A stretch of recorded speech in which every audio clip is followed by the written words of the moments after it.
All we are saying, Yoruba nation.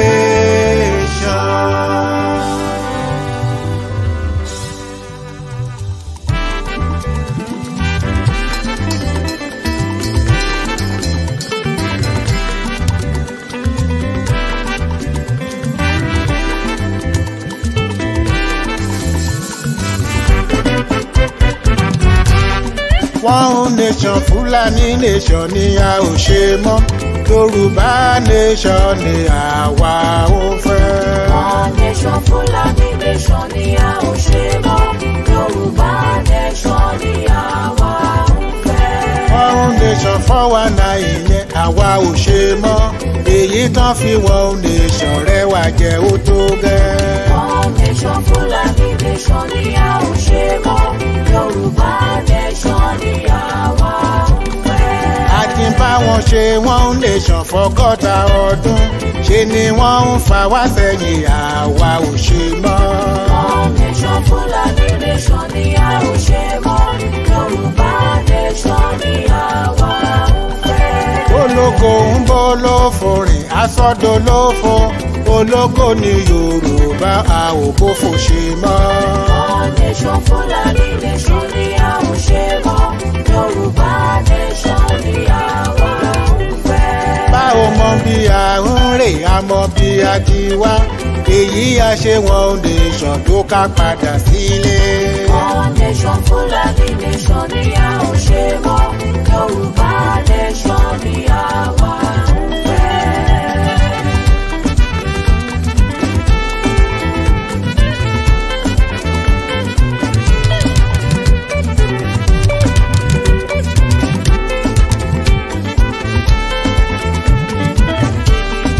Odò tí ń ṣàn tẹ̀lẹ̀ kan tó so má dágún. Àkàtà tó so wà pọ̀ ibi ni wọ́n fi ṣe. Odò tí ń ṣàn tẹ̀lẹ̀ kan tó so padà gùn. Àkàtà tó so wà pọ̀ ibi ni wọ́n fi ṣe. Àṣà wa ò ṣọ̀kan, èdè wa ò ṣọ̀kan. Níṣe ni wọ́n so wà pọ̀ kan lè má rẹwà jẹ. Odò tí ń ṣàn tẹ̀lẹ̀ kan tó so padà gùn. Àkàtà tó so wà pọ̀ ibi ni wọ́n fi ṣe. Aṣọ ẹran mẹ́ran tẹran kan fẹ́ lù kan pa. Àbá tètè pín wọn níyà kẹ́mi ó tó bọ́. Odò tí ń ṣàn tẹ̀lẹ̀ kan tó so padà gùn. Àkàtà tó so wà pọ̀ ibi ni wọ́n fi ṣe. Àwa ló ń ṣiṣẹ́ owó àwọn ló ń lọ. Ìrẹ́jẹ yí papọ̀ ju àwa ò ṣe mọ́. Odò tí ń ṣàn tẹ̀lẹ̀ kan tó so padà gùn. Àkàtà tó so wà pọ̀ ibi ni wọ́n fi ṣe. Ẹni fẹ̀sìn Fúlàní lè máa bá wọn lọ. Ní tèmi àti ilé mi àti padà sílé o. Odò tí ń ṣàn tẹ̀lẹ̀ kan tó so padà gùn. Àkàtà tó so wà pọ̀ ibi ni wọ́n fi ṣe. Ó ṣe kínní, ó lulẹ̀, ó ṣe kejì, ó lulẹ̀, ó ṣe kẹta, ó lulẹ̀. A ò bá ṣubú ṣe rere àwa ò ṣe mọ́. Yorùbá nation ló kàn ẹ̀yà gbé wá. A ò bá ṣubú ṣe rere àwa ò ṣe mọ́. Yorùbá nation ló kàn ẹ̀yà gbé wá. Àtẹ̀ríba fún wọn tó wọ́n kó wa ń wọ́gbó. Oko ẹrú tó ń kó wa rè àwa ò lọ mọ́.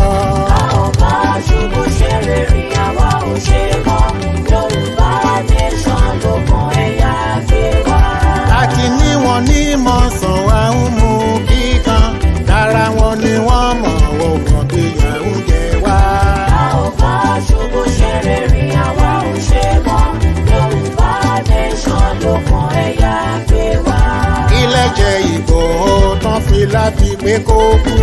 A ò bí sórin mẹ́jà ò káyà túká. A ò bá ṣubú ṣe rere àwa ò ṣe mọ́. Yorùbá nation ló kan ẹ̀yà gbé wá. A ò ṣe one nation mọ́ a padà sílé tí Yorùbá nation ìlú olómìnira. A ò bá ṣubú ṣe rere àwa ò ṣe mọ́. Yorùbá nation ló kan ẹ̀yà gbé wá.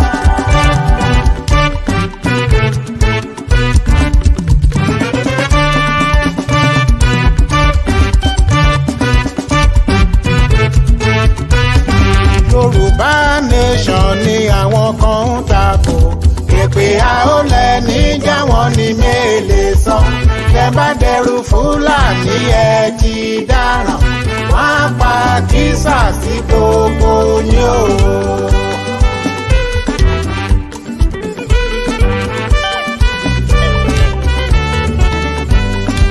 Ìmáàmù sọ̀rọ̀ pé Yorùbá nation. Àfáà ń sọ̀rọ̀ pé Yorùbá nation. Ẹlẹ́sìn mìíràn kígbe Yorùbá nation. Àwọn aṣáájú Kristẹni kan dákẹ́ rọ́rọ́. Torí Fúlàní ò pànìyàn lójú wọn rí. Bí Fúlàní bá gbalẹ̀ yìí o ẹ orógo. Ẹ rántí Afghanistan pẹ̀lú Turkey. Wọ́n á gba Bíbélì lọ́wọ́ yín o.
ẹ ṣé mo kí gbogbo ẹ̀yin ọmọ Yorùbá nílé lóko lẹ́yìn odi níbikíbi tí ẹ ti ń wò wá káàkiri àgbáyé. Ọmọlúkà yín tún rèé o, mo kí gbogbo wa pé a kú dédé àsìkò yìí o, a kú bó ṣe ń lọ, a kú ojú ọjọ́. Mo kí yín lọ́kùnrin lọ́kùnrin, lóbìnrin lóbìnrin, lọ́mọdé lọ́mọdé, lágbàlagbà, mo kí gbogbo yín pátápátá. Ẹ̀yin ojúlówó ọmọ Yorùbá, mo kí yín o. Ẹ̀yin ọ̀dàlẹ̀ ọmọ Yorùbá, mo kí ẹ̀yin náà. Ẹ̀yin kò gbóná kò tutù, mo tún kí yín o. Kóníkálukú kó mọ ibi tó wà. Bíra ẹ léèrè ibo ni mo fọ́ sí. Ṣójúlówó ọmọ Yorùbá ni mí? Ṣé kò gbóná kò tutù ni mí? Ṣé ọ̀tá Yorùbá ni mí? Bíra ẹ léèrè. Ìwọ ló mọ kàtígórì tó fọ́ sí.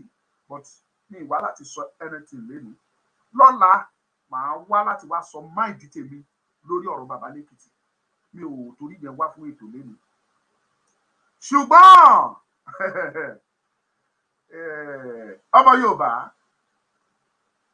tẹ́ ẹ̀ bá fúnra, tẹ́ ẹ̀ bá fúnra, tẹ́ ẹ bá kọ̀ tẹ́ ẹ̀ fúnra, mi ní sọ ju bẹ́ẹ̀ lọ. Ṣùgbọ́n bó ṣe tèmi àti lémi o, Yorùbá nation lèmi dúró fún. Yorùbá nation ni mo torí ẹ̀ ń sọ̀rọ̀. Yorùbá nation lọ́lọ́run torí ẹ̀ dẹ́mi mi sí. Kò dẹ̀ ní kú, torí kù kan ò ní mi pa, àrùn kan ò ní mi sọ lọ́jọ́. Ẹni bá ro búburú sí mi, ó padà sórí ẹ̀. Ọlọ́run ló kọjú ìjà sí, torí ẹ̀yin jú Ọlọ́run lèmi. Ọlọ́run dá mi sí nítorí ọ̀rọ̀ òmìnira ìran Yorùbá ni. So therefore, tó o bá dìde ọ̀tẹ̀, tó o dìde ogun, tó o dìde ìjà nítorí tèmi, tó o ń perí mi láì dáa, láì ṣẹ̀, láì rò ẹ́, èmi kọ́ ló ń bá jà bí kì í ṣe Ọlọ́run ọba. Wàá dẹ̀ rí ìjà Ọlọ́run. Ẹni bá bọ́ Ọlọ́run jà o, ẹni bá bọ́ Ọlọ́run jà á máa rí jà Ọlọ́run o èèwọ̀ ni mẹ́ni bọ́ Ọlọ́run jà o mi ní gbógun tiẹ̀ mi ò ní rojọ́ ẹ mi ò ní gbẹ́ ẹ lẹ́sẹ̀ ṣùgbọ́n tọ́lọ́run bá pè mí sí ọ̀nà yìí tí mo dẹ̀ ń rìn ní òtítọ́ àti ní òdodo tó o bá dìde ogun sí mi tó o bá gbé ẹsẹ̀ mi tàbí èyíkéyìí nínú àwọn tó fi tọkàntọkàn tó fi ń rin ìrìn àjò Yorùbá nation yìí tó o bá gbìyànjú ẹ̀ o fẹ́ bá Ọlọ́run jà ni o wà á dẹ̀ rí ìjà Ọlọ́run mi ní sọ jù bẹ́ẹ̀ lọ ẹ pàdé mi lọ́la màá wá sọ mọ́ ìdílé yes gẹ́gẹ́ bí àlàyé tá a ṣe lénìí a ní àlejò pàtàkì láàrin wa àlejò tí wọn ò dẹ̀ tún ṣe àlejò lórí ètò mi náà ti jálejò ṣùgbọ́n lórí ọ̀rọ̀ ìjàngbara Yorùbá nation wọn ò ń ṣe àlejò àwọn ni bàbá wa comrade bàbá sọ pé comrade yan mí ní ajìjàngbara comrade Kayode Emola Emola kì í ṣe Emola wọn bá wa porúkọ yẹn dáadáa lébi torí mi ò wọn máa ń gbé síra so ẹ jẹ́ ń gbé wọn wọlé wọ́n ti wà pẹ̀lú wa as a professional káti ẹ̀ tó bẹ̀rẹ̀ everything wọ́n ti wà ní waiting room wọ́n ti bú ẹ jẹ́ ń gbé wọn wọlé yes wọ́n ní àjànàkú ó kọjá mórí nǹkan fìrí tá a bá rí erin ká sọ pa àrí erin èmi ò kàn déédéé sọ wípé mo fẹ́ gbéyàn wá sórí ètò màá study ẹ̀ máa mú bó ṣe jẹ́ bóyá o ní ọ̀rọ̀ akínlẹ́nu bóyá ọ̀rọ̀ ẹnu ẹ bóyá ó ń ṣí èèyàn létí màá mọ̀ kí n tó lè sọ pé máa bọ̀ kó wá sọ̀rọ̀ lórí ètò mi torí ó níbi tèmi náà bẹ́tò dé kí n tó wá decide pé mo fẹ́ máa gbéyàn wá láti bẹ̀rẹ̀ yìí tẹ́ ẹ mọ̀ mi ẹ mọ̀ pé mi ò fẹ́ ṣùgbọ́n mo wá rí i pé àwọn kan wà tọ́lọ́run kẹ́ pẹ̀lú òyìnbó ń pè àwọn kan ní orator àwọn tọ́lọ́run kẹ́ pẹ̀lú ọ̀rọ̀ kan create ọ̀rọ̀ kan mú ọ̀rọ̀ kan bá yín sọ lọ́nà tó fi máa ṣe àǹfààní fún àgọ́ ara wa bàbá mi tí wọ́n wà pẹ̀lú wa ọ̀pọ̀lọpọ̀ ilẹ̀ tí máa rí wọn káàkiri àwọn ètò níbi tó ti ṣí àwọn èèyàn létí lọ́tún lósì àwọn ni bàbá wa Comrade Kayode Emola ẹ bá wa kí gbogbo ará alé. ẹ kúrọ̀lẹ́ ẹ káàárọ̀ ẹ káàsán nǹkan tá bá ṣe máa ń káwọn èèyàn ní ẹ kú dédé àsìkò yìí because ẹlòmíì lè wà láàárọ̀ ẹlòmíì lè wà lọ́sàn-án ẹlòmíì lè wà lálẹ́ so èmi ọmọ yín Kayode Emola àbúrò yín ẹ̀gbọ́n yín ni mo wá ká tún ṣíra wa létí ọ̀rọ̀ ká gbọ́ nǹkan t'Ọlọ́run fẹ́ fún wa ẹ ṣé gan. ẹ ṣé bàbá mi bàbá wa Kayode Emola ṣe rí kíní kan ni mo fẹ́ kẹ́ ẹ mọ̀ lénìí ẹ̀yin ọmọ Yorùbá ẹ má wojú Ọmọlúkà ẹ wo ọ̀rọ̀ tẹ́ ẹ fẹ́ gbọ́ ẹ kì í sọmọ ọ̀rọ̀ ìdánilẹ́kọ̀ọ́ lesson àwọn gùdù ní English gidi èmi ò gùdù ní ìgbóyìnbó but ẹ wo ti lesson tẹ́ ẹ fẹ́ gbọ́ lénìí the lecture tẹ́ máa gbọ́ lẹ́nu comrade wa yìí ẹ pín program ẹ jẹ́ kó rìn torí ọ̀pọ̀lọpọ̀ wà tó jẹ́ pé ó máa ṣí ní etí ẹ wo program tí bàbá wa Dr. Aliu tí wọ́n ṣe ńgbà kan Dr. Aliu nígbà tó parí program yẹn àwọn tó pè mí pé ẹ bá wa ṣe kíní iṣẹ́ lè bá wa ṣe CCD afẹ́ lò wọ́n tó mẹ́ta tí mo dẹ̀ ní ẹ má wọrí àbá wọn ṣe mo ṣe lọ fún bàbá kan bàbá yẹn ló máa duplicate ẹ pé ó máa ṣe tó bí 50 òun fẹ́ pín ọ̀rọ̀ tí Dr. Aliu sọ ó mọ́yán lórí ṣé wá rí bàbá wa tí mo tún gbé wá yìí mo tún gbà fún wọn gidigidi gan ni o ẹ tún máa gbọ́ jàǹbálà tí ọ̀rọ̀ lénìí ẹ wá pín dáadáa kẹjẹ kó jáde kó rìn so that àwọn kan á tún gbọ́ á tún ṣe wọ́n láǹfààní ẹ̀bẹ̀ tẹ́mi fẹ́ bẹ̀ yín nìyẹn now ká wá kọjá sí ojú agbami ètò because we don't have much time we have already spent 15 minutes from our time ní fẹ́ pẹ́ rárá lórí ètò wa according to my statistics àwọn tó ń wo ètò yìí jù Nàìjíríà ni kò dẹ̀ sí data kò sí náà kò sí kankan so a gbọ́dọ̀ máa tún consider wọn díẹ̀ náà so àfẹ́ kètò wa kó gùn kó pẹ́ jù a máa ṣe ní ṣókí náà ni lẹ́ẹ̀kan sí mo kí yín pé ẹ káàbọ̀ sórí ṣeun olóòtú. bàbá wa ibi tí mo fẹ́ kẹ́ ẹ ti kọ́kọ́ bẹ̀rẹ̀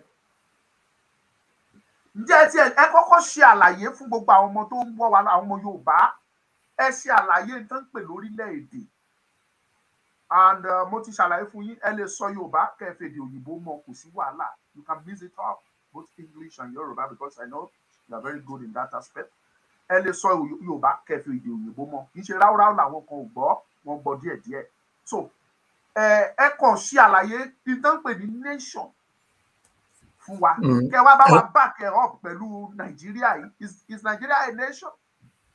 ẹ ṣé gan.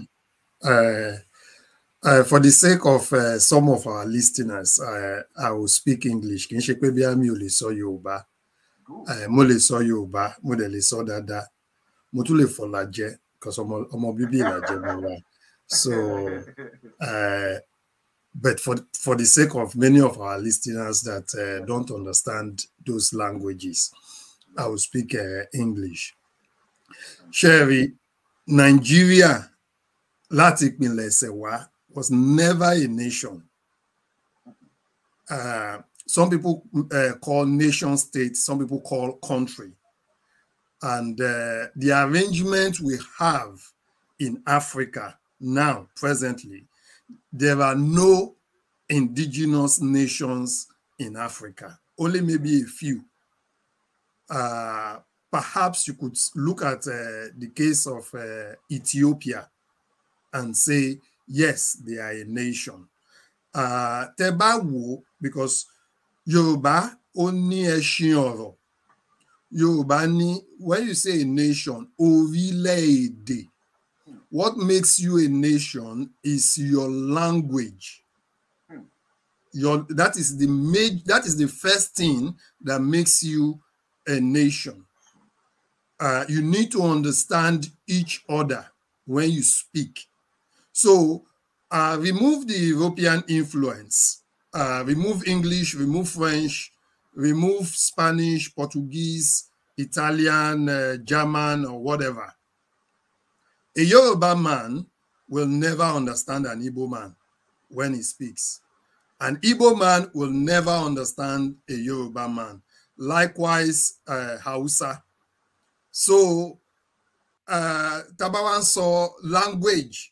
When we're saying a nation, the first thing that binds you as a nation is your language.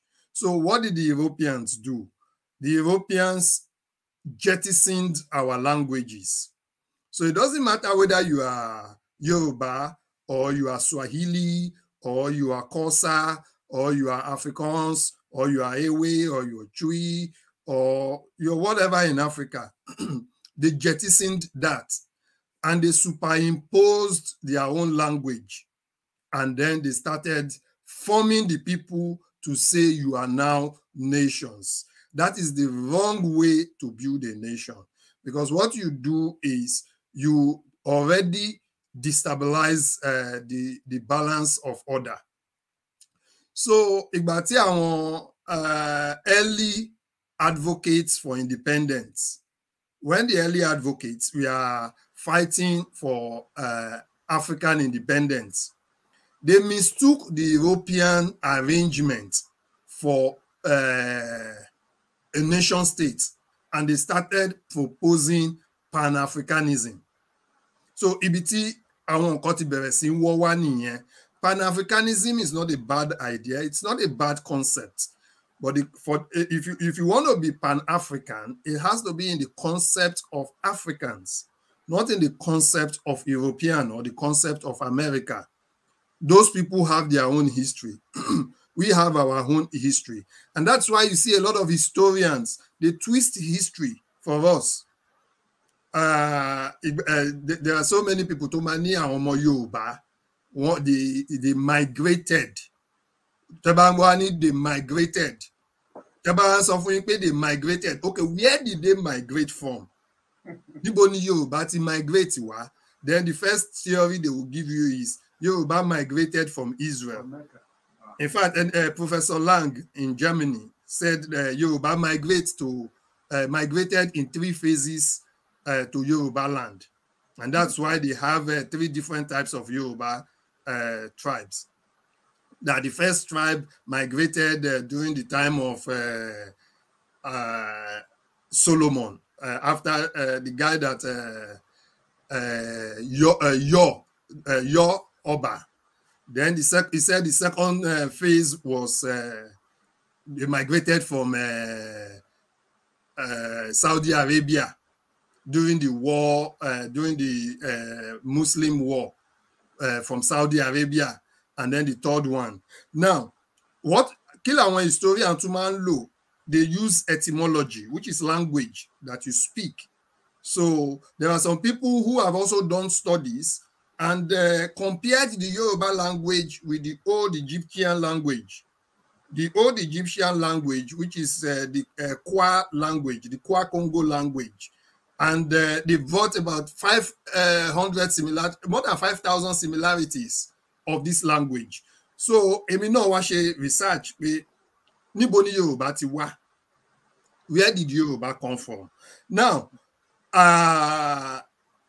what I saw was everything tó sọ nípa Yoruba was reverse. So, for instance, we are the people of the book, Awala Niwe. So, Awala Nifa. Ifa is book, just like they translated the Bible. Yoruba was in situ. So, nǹkan tó ń pè ní in situ ni pé Yoruba developed from the land. So, Yoruba did not just start today. And when you're doing things like that, you need to go into research and see, because I can't just come here and start telling you Yoruba is in situ, this, that, without giving you facts. So there was a research, archaeologists came and found graves of ancient people who were buried from Yoruba, buried in Yoruba land. And one of those research, they found a dead body in Iwo-Eleru. Iwo-Eleru is around Ondo State. They found the grave, they brought out the body and examined that body. So when they examined that body, they found that body to be over 12,000 years old. That body was over 12,000 years old. And they examined, then the next thing they did was to examine the DNA. When you say DNA, if you check my DNA and the DNA of my father, they will start looking. So they checked the DNA of that skeleton to the present DNA of the inhabitants of Yoruba land today. And guess what? It is the same. So how do you then explain Yoruba, who has been existing for over 12,000 years in a land, and then you say they migrated? Now, where did they migrate from? They now say Israel. Now compare 12,000 with Israel. Injo only wonder Israel sile. No disrespect to the nation of Israel. Israel came out of Canaan.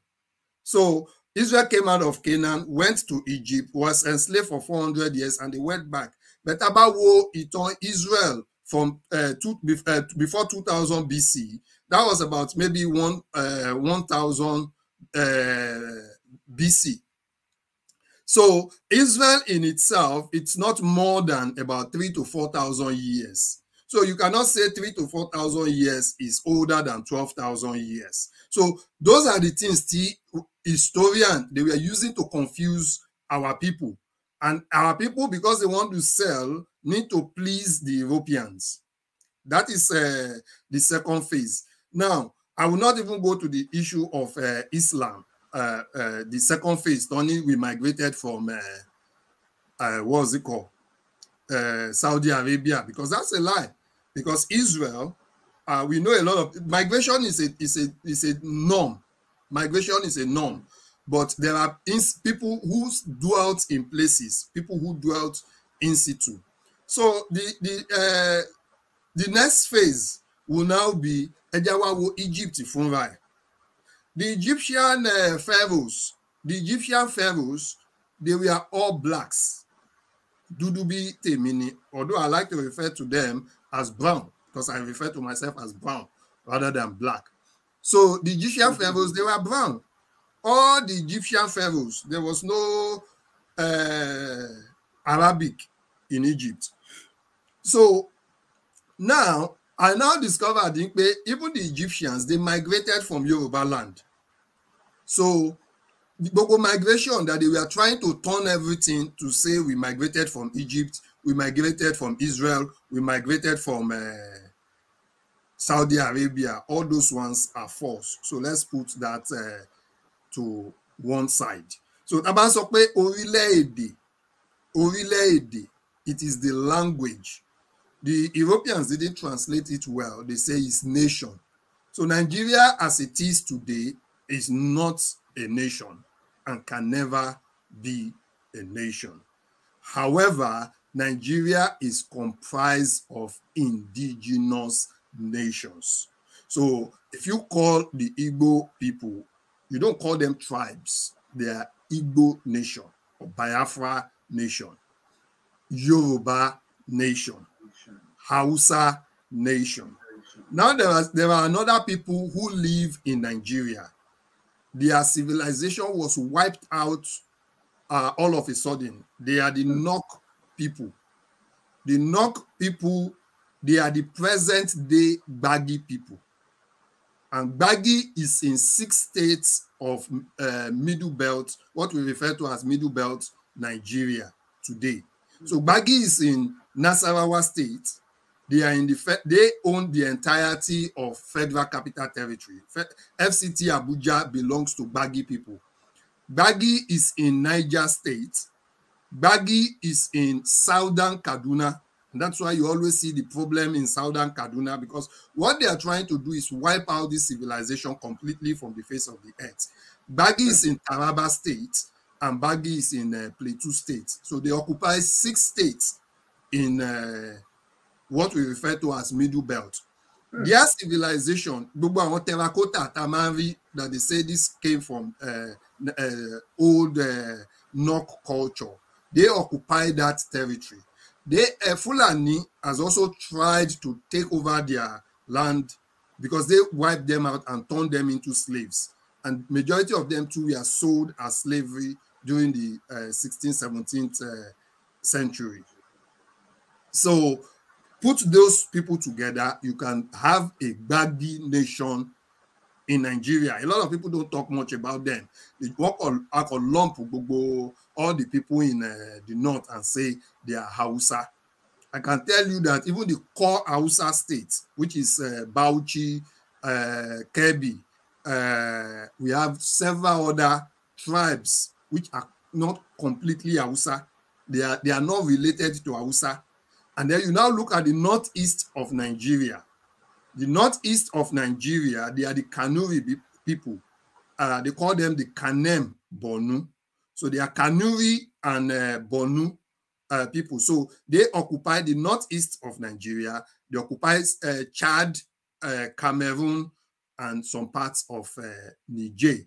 So in Nigeria, it is a multitude of nations. So Nigeria can then not be a nation because number one, there is nothing like a Nigerian language. What we have is English language. And except you tell me that Nigerian land belongs to the English, then English cannot be our language. There is nothing like Nigerian food or Nigerian culture. We have a Yoruba food, we have Hausa food, we have Igbo food, we have different types of food, even Calabar food. So there is nothing like Nigerian food. So why should you refer to me as a Nigerian? So Nigeria is just an imposition, and we should all reject it with everything that we can. Eshegon. Thank you very, very much. Even you have decided to speak English, but really, I am not so good in English language, so I will not try to force myself speaking English. It's just I've got a lot of people who have messaged me, and I know they're listening, yes, and they don't course. understand you. So I understand you very well, and I want to appreciate you for that. But we will try our possible best. Now that you have explained details to us, the meaning of a nation, So àwa dúpẹ́ lọ́wọ́ yín fún eléyìí, and I'm very very grateful about this because bẹ́ẹ̀ tún ṣe gbé kalẹ̀ fún wa yìí ó tún mú inú mi dùn lọ́pọ̀lọpọ̀. Ẹ̀yin tí ẹ̀ ń wò wá nílé, mo lérò pé ẹ̀ ń gbọ́ àwọn ìdánilẹ́kọ̀ọ́ tí ẹ̀ ń gbọ́ yìí. Kí èèyàn tó lè ní àǹfààní àti mọ irú àwọn nǹkan báyìí, ó ní í ṣe pẹ̀lú kéèyàn jókòó, kéèyàn ṣe ìwádìí tó dáa, research. So kékeré lẹ tí gbọ́ o, àṣẹ ń bẹ yẹ bọ̀ lápò ni. Ẹ wá máa bá wa pín, most especially ẹ̀yin èèyàn wa tẹ́ ń wò wá láti YouTube, ẹ pín, torí àwọn tó ń wò wá ní YouTube ló pọ̀ jù. Ẹ bá wa pín dáadáa, ẹ ṣé, God will bless you. Back to our guest. Now tí ẹ ti wá ṣe àlàyé, tí àlàyé tẹ́ dẹ̀ ṣe tó fi hàn dájú wípé ilẹ̀ Yorùbá orílẹ̀-èdè ni, kì í dẹ̀ ń ṣe orílẹ̀-èdè tó ṣẹ̀ṣẹ̀ bẹ̀rẹ̀. According to findings, àwọn ẹ̀yà kan wà káàkiri àgbáyé tó jẹ́ orílẹ̀-èdè tí wọ́n ti exist as far back as 3,000 years before Christ. That is countries like China, like Japan, like Korea, like India. According to research, wọ́n ti exist as far back as 3,000, 4,000 years before Christ era. Now, tẹ́yìn tí wá ṣe àlàyé fún wa, táwa gan ti mọ̀ sí pé we have been existing at least 12,000 years ago. Nísìnyí, kí wá ní àmọ̀ràn tẹ́ fẹ́ fún wa lórí ọ̀rọ̀ yìí, because àwọn èèyàn ti wá ń gbé ìgbésẹ̀. Àwọn èèyàn kàn ń gbé ìgbésẹ̀ ní pé ó yẹ ká dìde, ó yẹ ká sọ̀rọ̀, ó yẹ ká gba orílẹ̀-èdè wa. But ọ̀pọ̀lọpọ̀ àwọn èèyàn ní ò pàpà yé reason tó fi yẹ ká gba orílẹ̀-èdè wa. Mo wá fẹ́ kẹ́ bá mi yànnà náà bẹ̀ yẹn dáadáa. Bóyá ká sì rọra wà nínú Nàìjíríà, ká máa bá Nàìjíríà ṣe lọ ni, or ká dúró on our own. Ẹ bá mi ṣe àlàyé, ẹ bá mi sọ̀rọ̀ lé lórí. Thank you. Ẹ ṣé gan, thank you very much. Àkọ́kọ́, we need to a ní láti dúpẹ́ lọ́wọ́ àwọn tó ja ìjà òmìnira fún Yorùbá in the 1940s and 50s, in the person of late Obafemi Awolowo. Awolowo did not achieve it alone. We have people like Anthony Enahoro, Adekunle Ajashin, so many of them, Olabisi Onabanjo. We have so many great minds like that fought for the independence of Yoruba, which by extension Nigeria benefited. So, kí la torí ẹ̀ ní láti jà fún òmìnira? Now I will explain it. Freedom is everything that matters in life, and freedom brings about liberty. So without your freedom, you cannot exhibit your God-given liberty. And the freedom that you get is not given by man. The freedom that you have is given by God.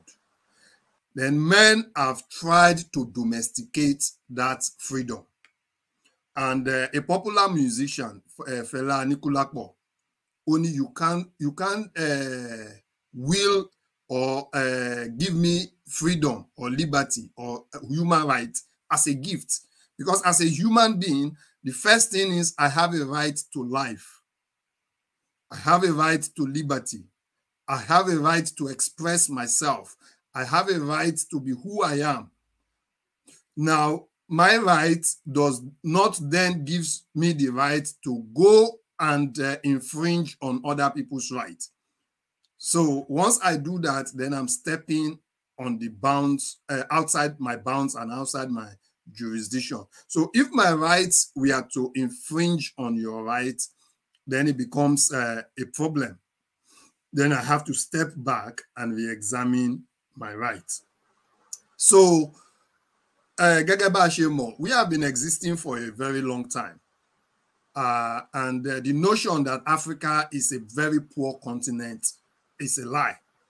It's a very big lie. Africa and Africans are the richest people on earth, and we continue to become rich. Now, our riches is not the money in our bank account, and it is not the money in our day-to-day life. But God has blessed us so well. Our continent is one of the best preserved areas of the world. All the natural disasters don't shele in all over the world hardly happens in Africa. Africa is storing close to 40% of the world's natural resources today. And an African, in the person of Mansa Musa. Mansa Musa was the former king of the old Mali Empire. Mali Empire, yes. Now, so what happened was when Mansa Musa was king, he was converted to, well, his family became Muslim. And when they became Muslim, one of the tenets of Islam is to go to Saudi Arabia for Hajj. So Mansa Musa took a lot of resources, a lot of gold then to Hajj. And he took, because it's from Mali, he took the northern part of Africa towards Egypt and Saudi Arabia. Now, Mansa Musa was so rich that gold were falling off his cart. Gold were falling off. That the gold that fell off from Mansa Musa bankrupted Egypt for over 10 years. Egypt became bankrupt, to tell you how riches can even make you poor.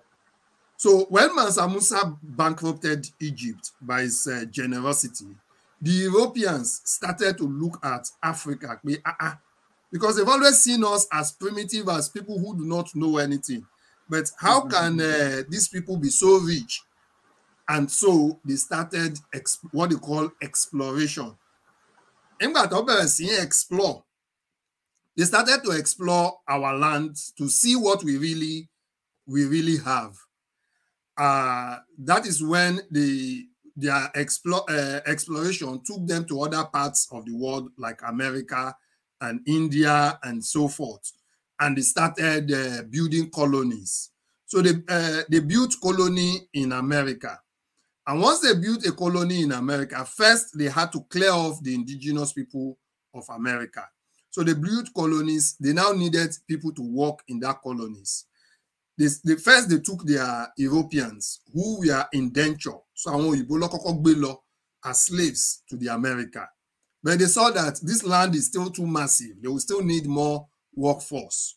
And then they went to Southern Africa, places like Namibia, and Angola, started taking people from there as slaves. The first place they took slaves was around Namibia. In 2026, will become 500 years since the first slave ship left African shore. So, but what happened was those people, they were not as strong as people from West Africa. Majority of them died on the ship even before they get to the Americans. So they moved up and started taking people from West Africa. So people from Ghana, Gambia, Yoruba land, Igbo land, Nok, Nupe, Hausa, majority were around that Western African coast, Yoruba and Igbo. So, and people started advocating that slavery is barbaric. You need to stop it. When people saw the real barbarity in slavery, they said, you need to stop this act. So Britain was one of the vanguards as well. They joined in and they even commercialized it. When the people saw it and they said, no, let's stop this, the slavery was stopped. But then they still need to remodel that method. So they now remodeled it again into colonization. So first it was colonization, second it was slavery, and now they came back to colonization. So from the 1800s, 1900. Before then, our Dudulakun, Gbogbo Africa, there was the Ottoman Empire. The Ottoman Empire swept the whole of North of Africa and dominated and removed the indigenous people. So Tebalosi, Egypt, Leni, what you will see there are the Arabs. They are not the indigenous people, but they have now claimed that land as their own.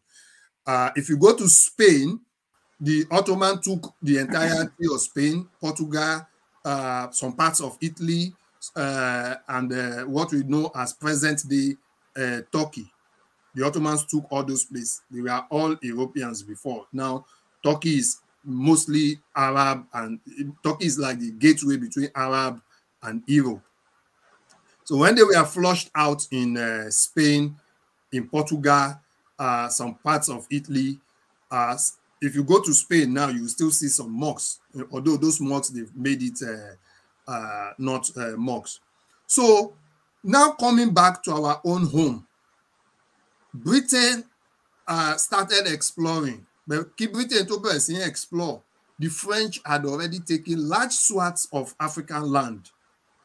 So French had already taken like 3/4 of African land. And then Germany also had some lands in Africa. What the Germans came for, and many of them were trade. So they came in the name of commerce. Commerce Nicolo Bawa. Now, they saw that the only way they can get their commerce is if they make us take away our religion and then bring Christianity. So that was the second thing. Commerce, Christianity. And they say once they bring those two things, they would have succeeded in bringing about a new civilization. So that was the 3 C's they said they were coming with. But Africans and other people now added the 4th C, which is, I would remember, conquest. Because once they've given you their language, they've conquered you. There's nothing you can do anymore. So those were the things that happened to us. So Nitiwanile, Nigeria, what happened to us?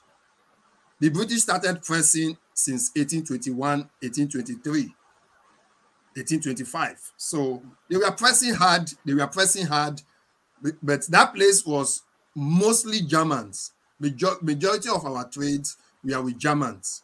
So Germans were giving our farmers money to farm and they buy their stock.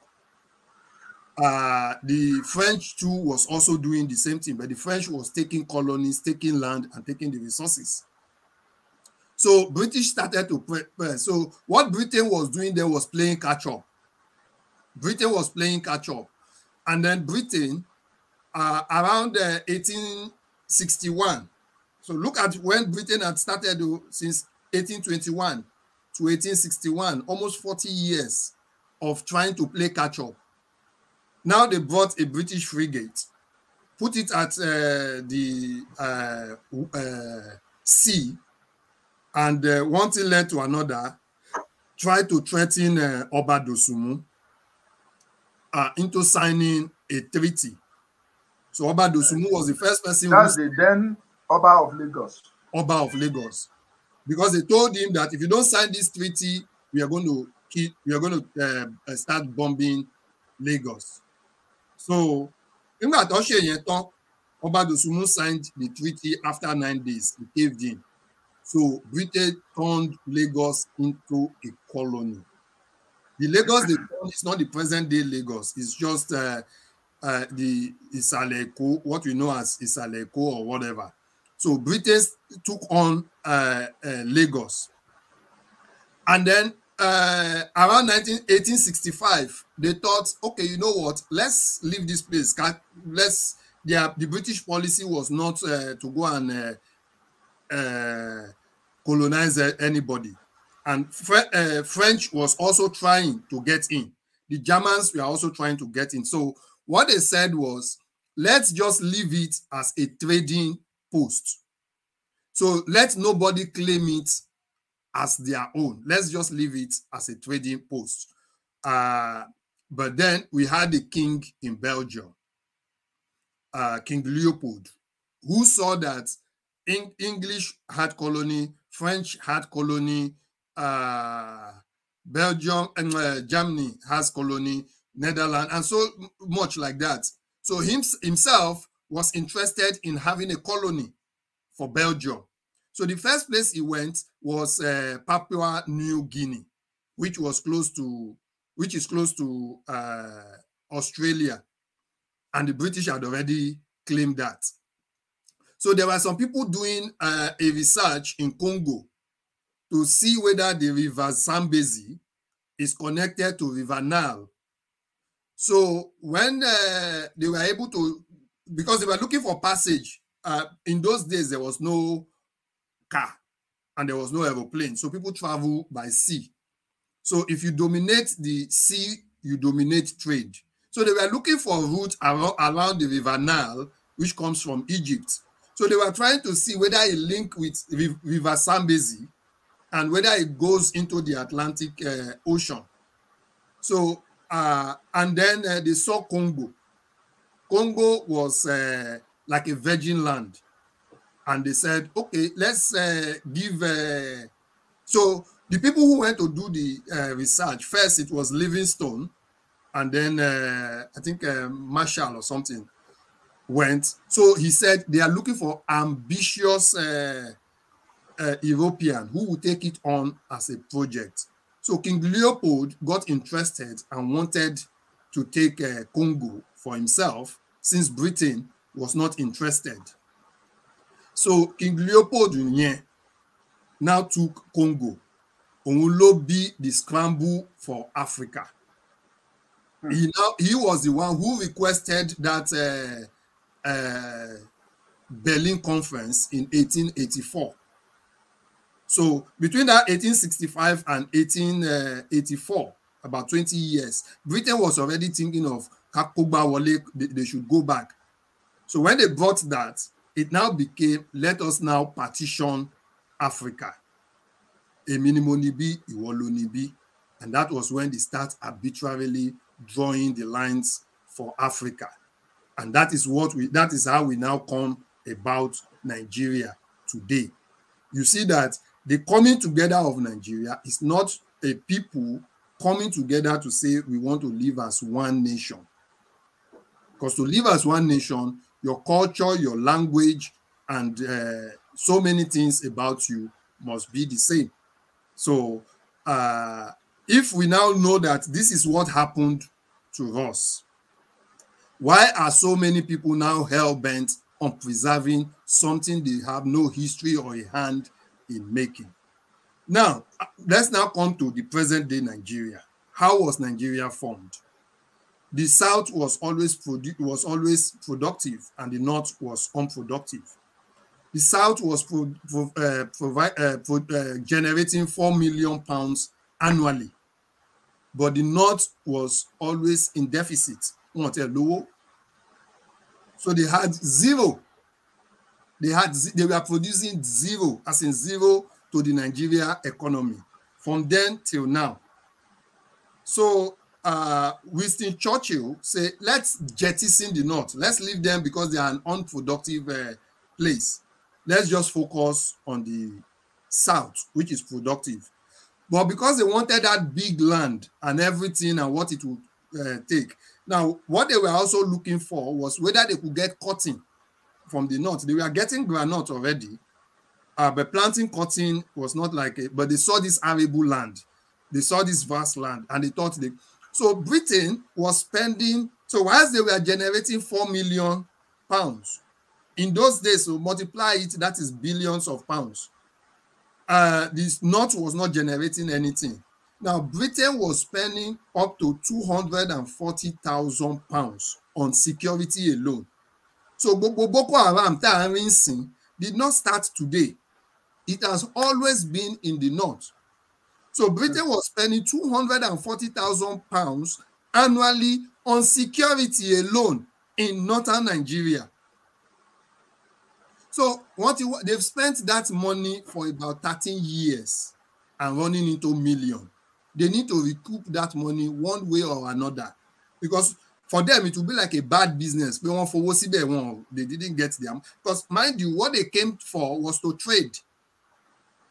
So in 1905, from 1900 to 1906, Lugard was the High Commissioner to Northern Nigeria, just like an ambassador of Britain to Nigeria.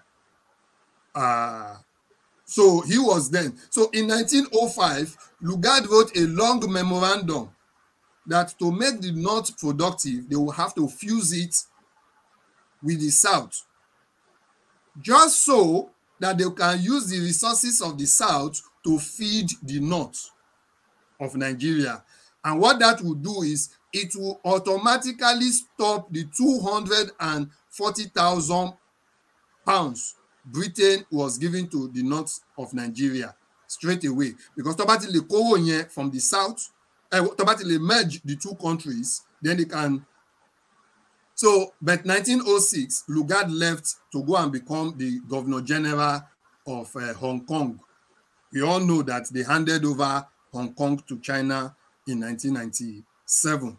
So Lugard went to Hong Kong. They seized Hong Kong too. So Ibatawa, when it was now 1912, the then Secretary of State, Mr. Harcourt, which they gifted Port Harcourt to today. It was the Secretary of State then, Mr. Harcourt. So Mr. Harcourt was faced with a choice, either to do away with the North or to fuse it, as Lugard has said. He now went back and called Lugard and said, that idea you proposed in 1905, is it something you can help us do? Lugard said, yes, he will be interested to do it. Now, the then Governor General or Commissioner of the South rejected it vehemently. And they punish him for that. So they remove him and send him to the Caribbean. And then they brought Lugard. They now gave Lugard two jobs. Lugard was the Commissioner of the South and the Commissioner of the North at the same time in 1912.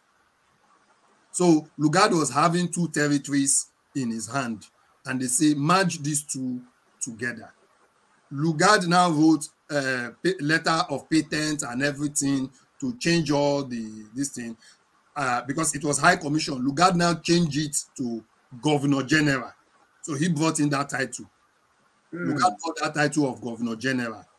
But when Lugard merged Nigeria together, he wrote and said, in all honesty, if you give him the resources, he would have splitted it into 4 to 7 countries. But because there are no resources, he would just make it 2 in 1 country. And he explained that because the language is different, the culture is different, everything is different, and that is why he has kept it as 2 separate countries.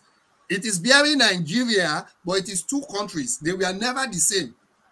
So what Lugard then did was he had 2 Lieutenant Governor General. So the first Lieutenant Governor General will handle the affairs of the South, and the other Lieutenant Governor General will handle the affairs of the North.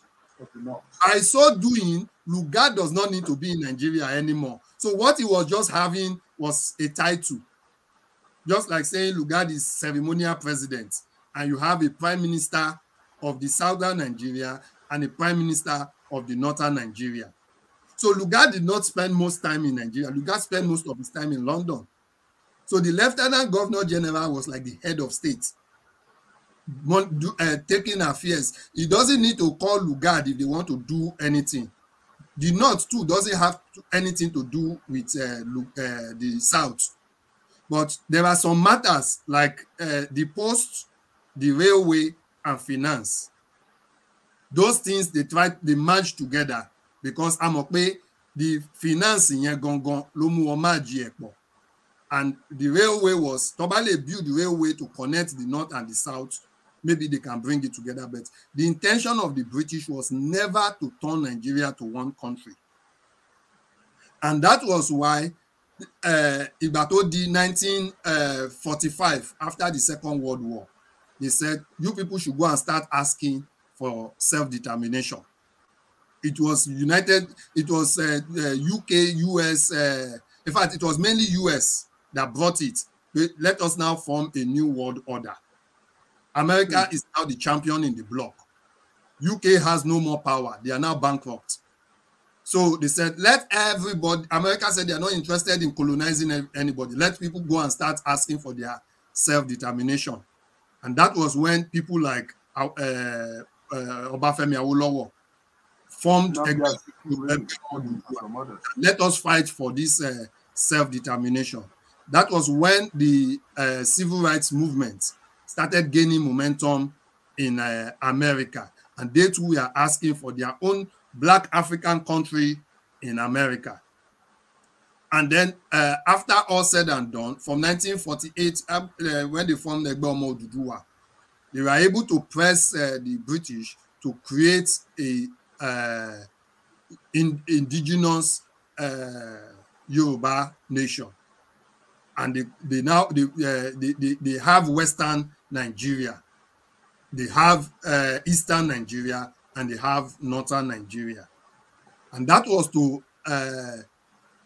how will I call it, the fears that the British have was that there are other minorities that may not be able to stand on their own as a nation because they might be too small. And this giant, if you have a giant Western, they might suppress those people. That was British concern because all they didn't want to go back to that era of slavery anymore. So that's how we had Western Nigeria and we had our own government. And that is the reason, Toyekbe, a lot of us saw what Western Nigeria did between 1952.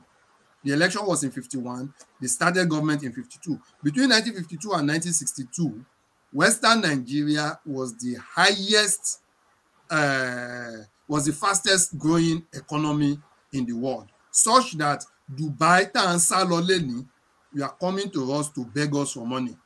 South Korea came to us to learn how to govern themselves because they too started around the 1950s.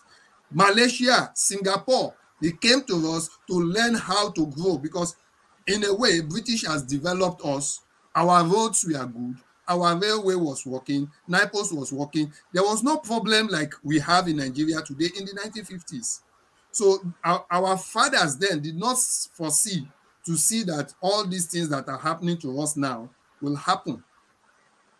So, Kilowade, what was the problem we have? Lugard wrote something in 1919.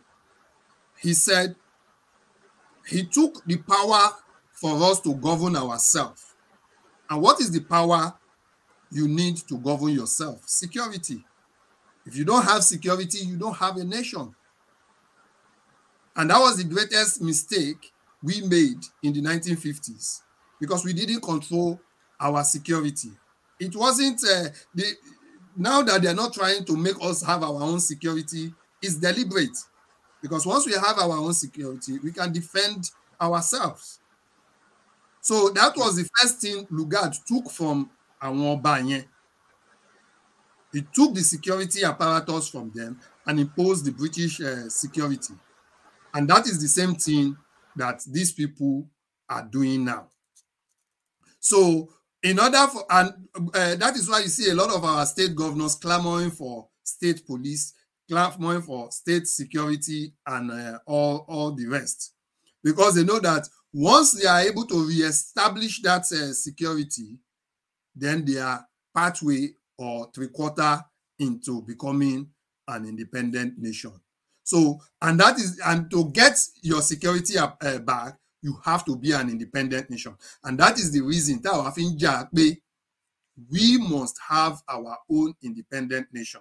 Because then we can control our security. Because the major basic function of any government is to protect the lives and property of their people.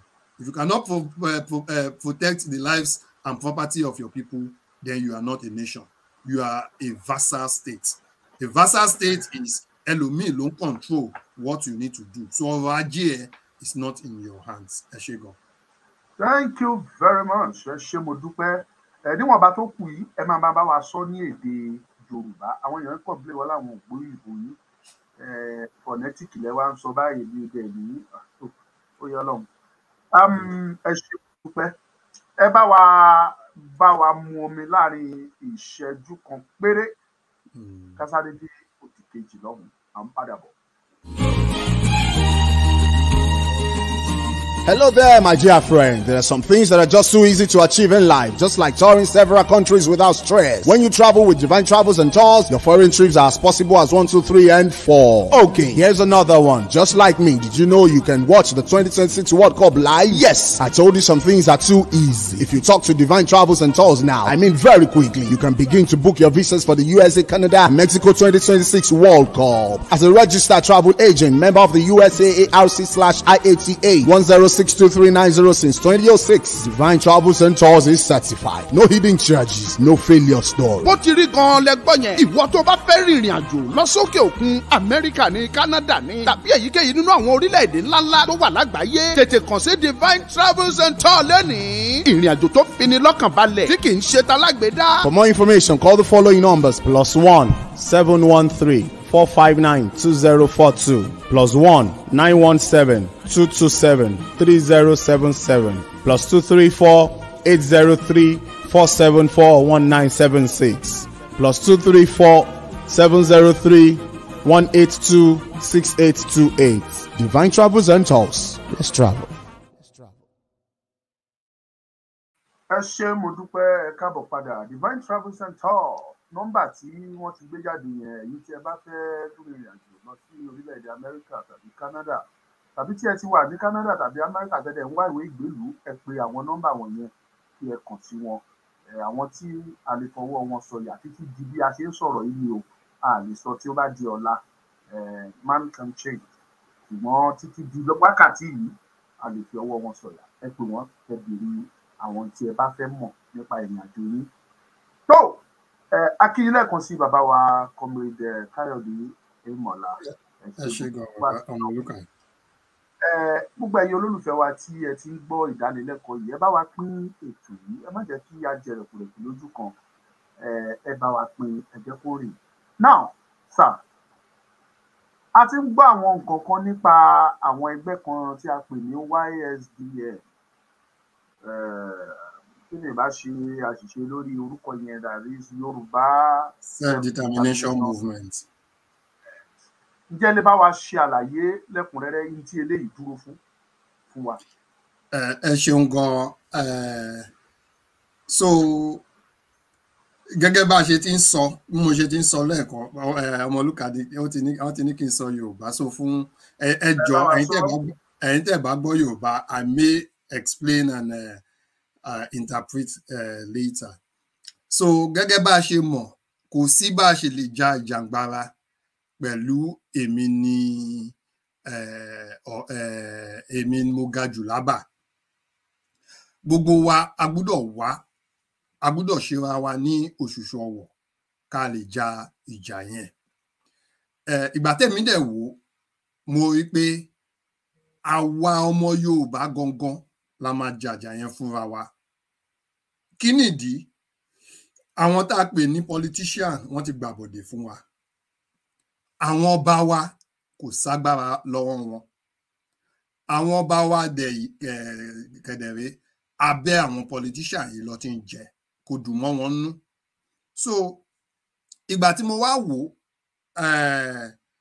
àti 2011 lèmi ti pinnu pé Nàìjíríà ò lè jẹ́ ìlú mọ́. Nigeria can never be a nation. And what is the reason why? I was pro-Nigeria before.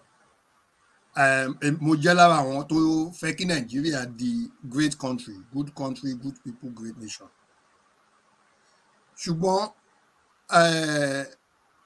ní nǹkan tó ń pè ní orílẹ̀-èdè, tá a bá jẹ́ orílẹ̀-èdè kan, ó yẹ kí n lè gbé igbá mi kí ni mo lọ sí Sokoto, mo fẹ́ lọ bẹ̀rẹ̀ sí gbé ní Sokoto. kí ará Sókótó kó lè wá sèkó kó lòun fẹ́ gbé ní Èkó, kí ẹ̀mí mi kí má fi wéwu pé mo fẹ́ lọ gbé ní Sókótó, tàbí ẹni tó wá láti Sókótó àbí Tàrábà tó fẹ́ wá gbé lÉkòó kí n fi ẹ̀mí ẹ̀ wéwu. So mo bá gbọ̀nà ó bá di Northern Nigeria pé kí n tiẹ̀ lọ kọ́ nǹkan táwọn people yìí ṣe bó ṣe ń live. So I lived in the north of Nigeria. So ní 2011 I was coming back from Lafia, somewhere in Nasarawa State. Ẹnìkan wá threaten mi nínú ọkọ̀. That 2011, that was when Goodluck was aspiring to be president. But Goodluck àti Yar'Adua àti wọlé ní 2007. Yar'Adua died in 2009.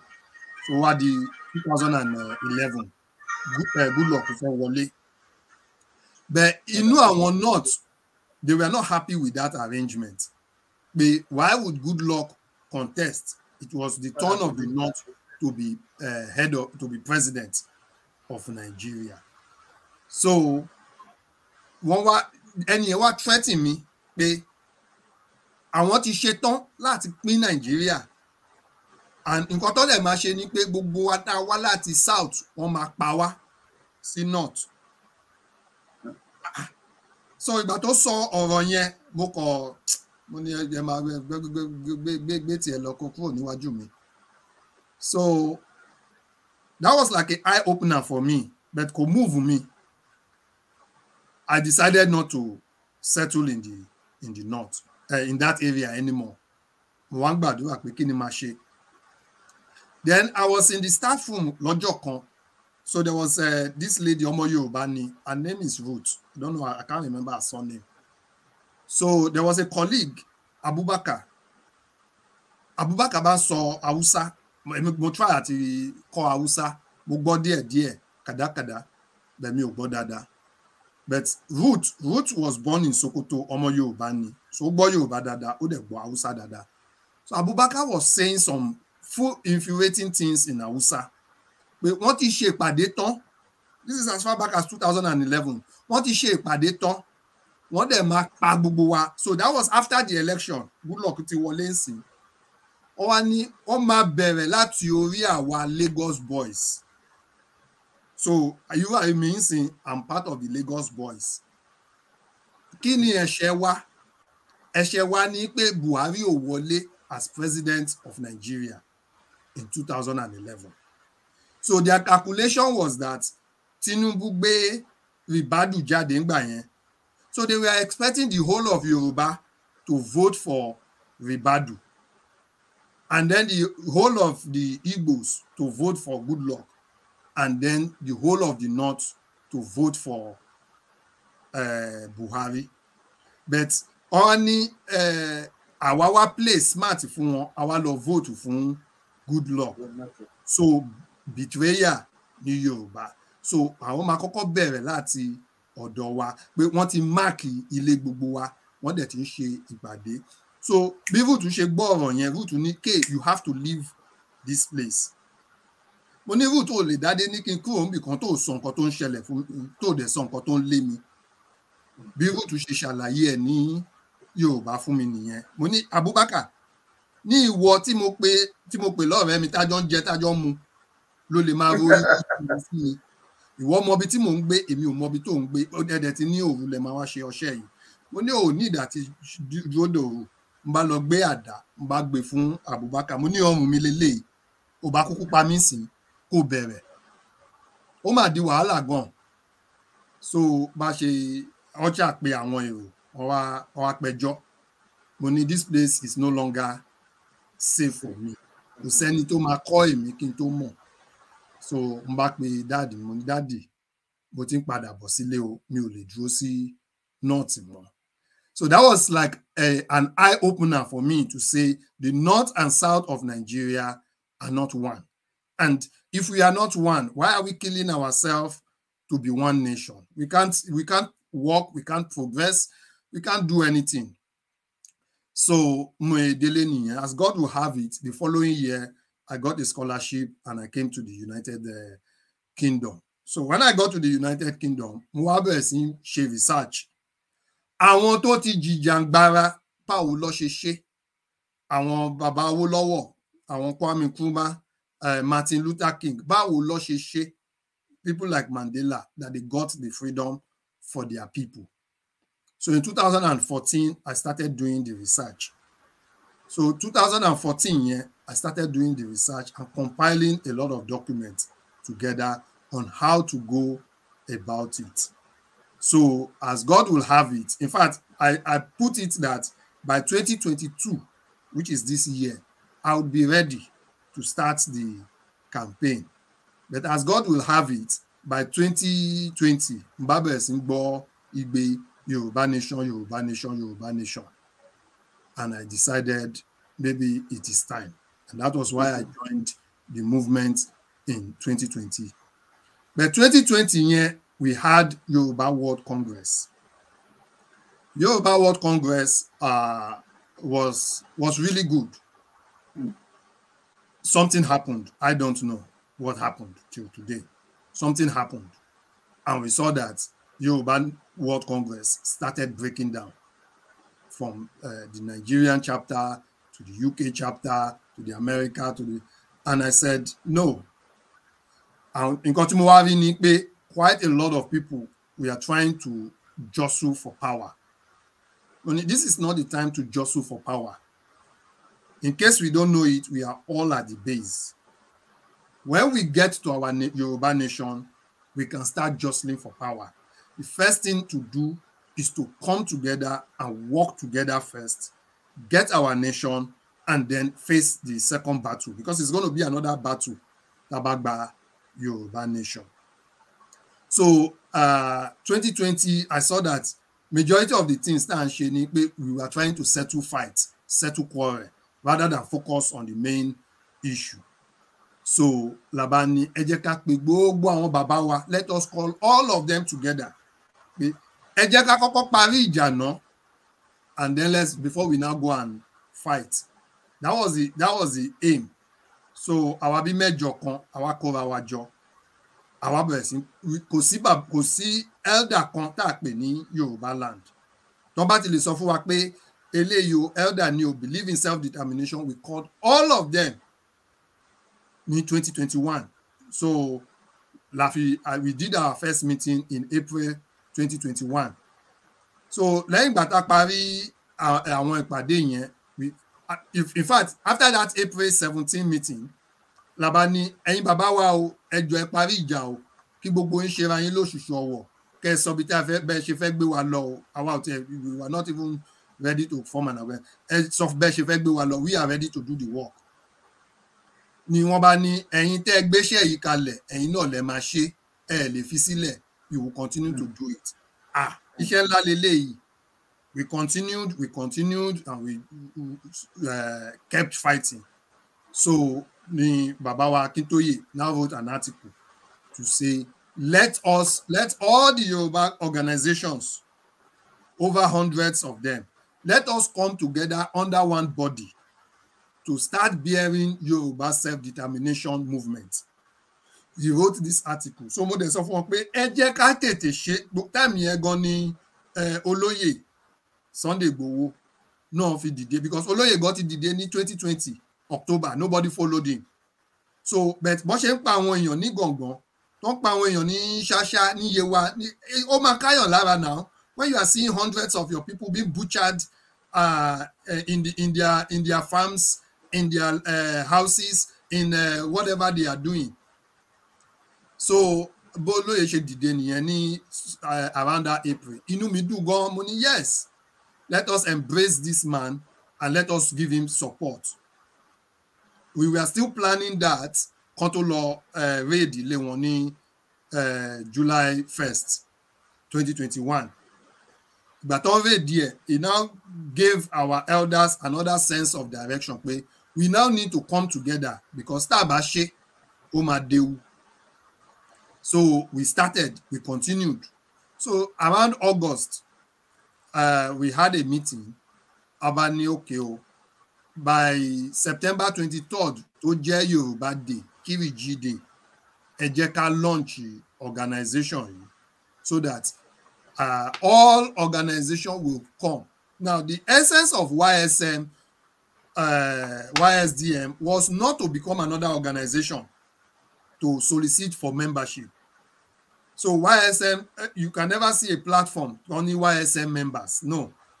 YSM was to be a collaborative platform. So bí ìlànà ọmọ Oòduà ṣe ń ṣiṣẹ́, ìlànà ọmọ Oòduà, there are many organizations that are subscribed to ìlànà ọmọ Oòduà.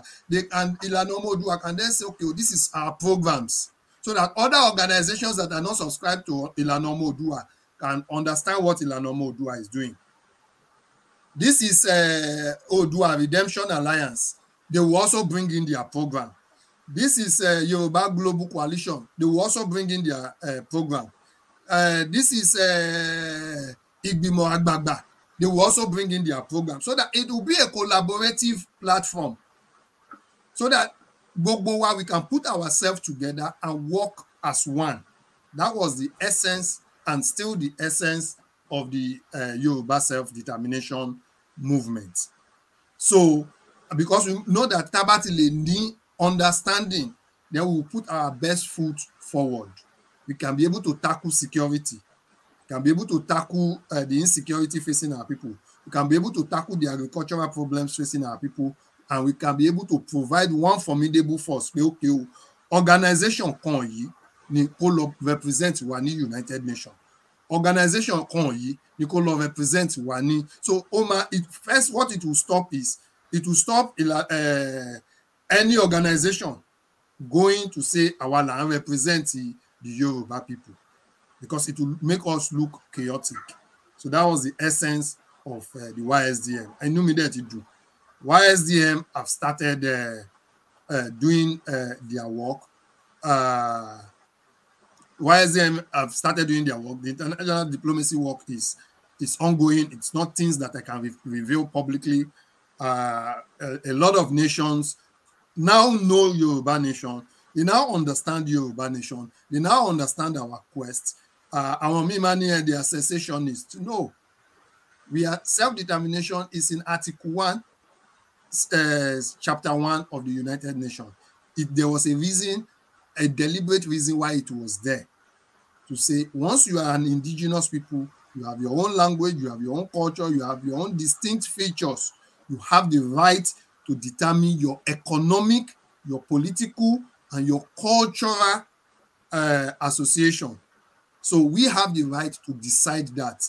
It has nothing to do with Nigeria. It has nothing to do with Fulani. It has nothing to do with Igbo. And that is why we have been pursuing this quest in the most civilized manner and fashion. Because we know that not many kò yé ọ̀pọ̀lọpọ̀ àwọn èèyàn. Ọ̀pọ̀lọpọ̀ àwọn èèyàn tó bá yé wọn, àwọn fúnra wọn ló máa sọ pé that is what we want. And that is what we took forward. So that is the few I can say about YSDM for now. Ẹ ṣé gan.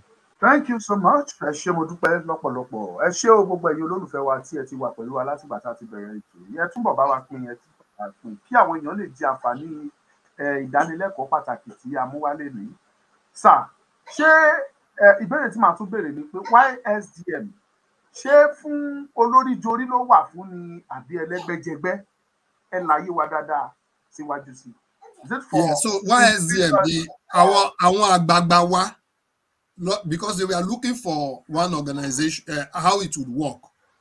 So àwọn àgbààgbà wa ló ní àwọn ò fẹ́ kí ẹgbẹ́ kan sọ pé òun lòun ga ju ẹgbẹ́ kan lọ. A dẹ̀ fẹ́ pé ẹgbẹ́ kan sọ pé òun lòun ní chapter kan ju chapter kan lọ kíní. So kí anybody tó bá mọ̀ pé òun jìjàngbara tó dẹ̀ ní ẹgbẹ́, kí wọ́n rán ẹni méjì, their president or their chairman and their secretary to come and represent. So ẹ̀yin tẹ́ bá mọ̀ pé ẹ ní àwọn ọmọ ẹgbẹ́ tó ń tẹ̀lé yín, tó dẹ̀ fi tọkàntọkàn ní Yorùbá Nation làwọn ṣe, bring 2 representatives to subscribe to this organization, the president and the general secretary. Now, àwọn ẹgbẹ́ míì, their president or their general secretary may be so overwhelmed with work. Wọ́n á ní òkè ẹ jẹ́ ká gbà pé kán rán ẹni méjì. So kí ẹgbẹ́ kan má ní representative tó pọ̀ ju ẹgbẹ́ míì lọ. So that was our elders. It has nothing to do with us. So on the àwọn ẹgbẹ́ send ẹni méjì, which we have over 100 organizations nsìn tó ti send the representative. On then ṣèpàdé every fortnight to say ibi tá a ti báṣẹ́ dé nìyí o. So ìgbà tá a ṣe yẹn, then we started setting up committees. Àwọn committee tó máa bá wa mójútó ìdáàbòbò, àwọn committee tó máa bá wa mójútó diplomacy, whatever, anything diplomacy, àwọn yẹn ló máa ṣe tó dẹ̀ máa wá fún àwọn ọmọ Yorùbá lábọ̀. They will tell it to the council and the council will relate it to their members. So bó ṣe rí nìyẹn. So eléyìí ò ń ṣe ẹlẹ́gbẹ́jẹgbẹ́ pé ẹgbẹ́ mi ga jù ẹ́, èmi mo ga jù ẹ́ lábà, because that was not the reason for setting it up. And they make sure pé no one organization will dominate it pé àwa la ní ibi àbí àwa la ní tọ̀hún. So you can't come and say èmi ni Yorùbá Vanguard, ẹgbẹ́ mi ó ga jù gbogbo yín lọ, so gbogbo yín gbọ́dọ̀ fún mi. No, dábàá wà ń bí, we are all equal, because ìjà kan náà ni gbogbo wa ń jà, ilẹ̀ kan ni gbogbo wa dẹ̀ ń jà fún, which is orílẹ̀-èdè Yorùbá. Ẹ ṣé bàbá wa, a máa fún àwọn èèyàn wa láàyè kan pè wọlé ká gba ìpè kan tàbí méjì kó tó di pé a yọ̀ǹda yín tí ẹ máa tẹ̀síwájú, tó rà mọ̀ pé iṣẹ́ pọ̀ tí ẹ fẹ́ ṣe. Ẹ ṣé mo dúpẹ́. Nọ́mbà tí ẹ máa pè òun ni mo ti gbé sí ojú fọ́nrán yẹn, 07046092484. That is the number to call. 07046092484. Ẹ bá wa pè ká gba ìpè méjì tàbí mẹ́ta. Lẹ́yìn eléyìí a máa ìyẹn ṣe ìlọ.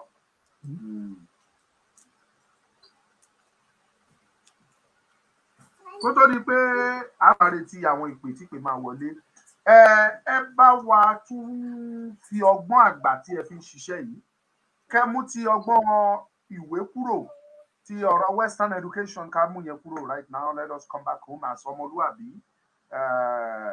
Ẹ jọ̀wọ́, àmọ̀ràn wo lẹ lè bá wa fún gbogbo àwọn ojúlówó ọmọ Yorùbá tí wọ́n ń dàbẹ́ ni wípé bóyá èdè wọn ò yéra tàbí tí wọn ò gbọ́ra yé lásìkò yìí? Kẹ́kẹ́ mo fẹ́ ká padà wálé ká mú ti ọ̀rọ̀ Western education kúrò. Ẹ jẹ́ ká gbé ìpele kó tó di pé màá padà béèrè ìbéèrè yẹn lọ́wọ́ yín. Ẹ gbóhùn sókè. Hello sir. Ẹ ṣé o, à ń gbọ́ yín o. Ẹ kú ètò. Bàbá mi, ọlọ́run tó bàbá fún yín ní ọpọlọ pípé sí o, àgbọ̀ngbà fún ètò ẹ̀ṣẹ̀. Ẹ̀dẹ̀ gbádùn àlejò tó ní pé ní àlejò yín, ọpọlọ yín ò ní dára. Ẹ ṣé gan.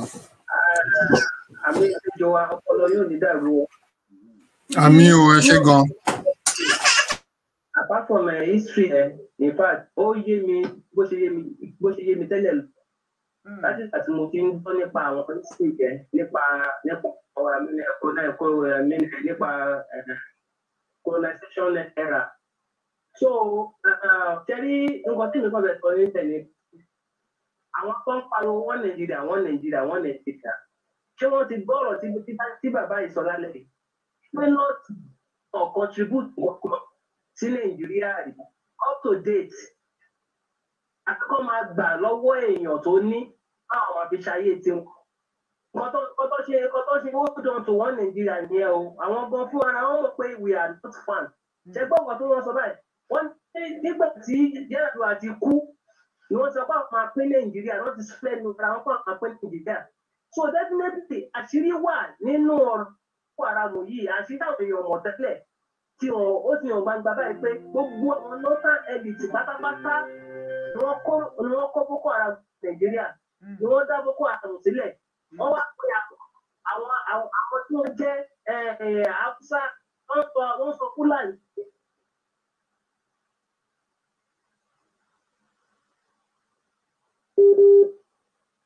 network. People. Wọ́n lè wá gba ilẹ̀ lọ́wọ́ wọn.